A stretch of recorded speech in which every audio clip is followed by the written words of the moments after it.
Hello, my name's Julie Williams. I'm a registered migration agent with Migration Downunder, and I'm here to talk to you about the Skilled Regional Temporary Visa, the Subclass 491.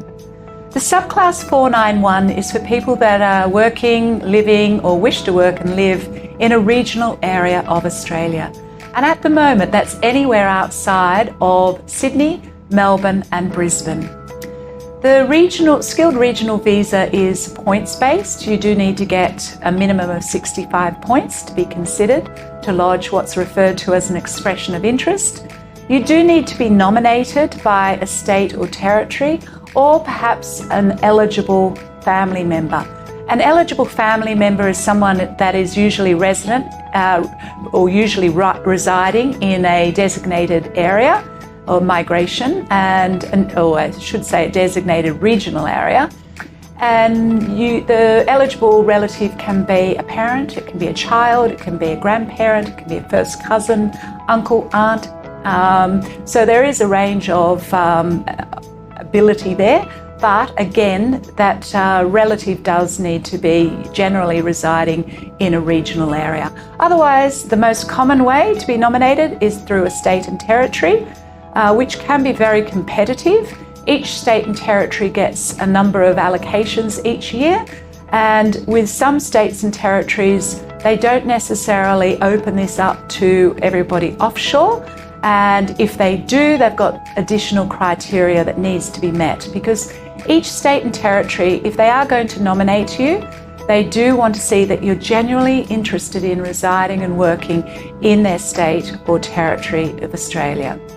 Now, general eligibility, as I mentioned, you've got to lodge an expression of interest as long as you've got 65 points. You need to have a relevant skills assessment for an occupation that you're vying for. You need to show that you meet the English language requirement. And then some states and territories require an additional step, which is referred to a registration of interest. For example, South Australia, Victoria require a registration of interest, because then they will manually look through and see whether you're somebody they wish to nominate and sponsor. Again, very competitive. They get very limited numbers each migration program year, which usually begins around about August. Some states and territories are still yet to be open. So early October 2024, New South Wales will be starting to open, and early September, Queensland will start to be opened. Otherwise, all the other states and territories are now open for business. That you also need to be under 45. You have to be 44 and under.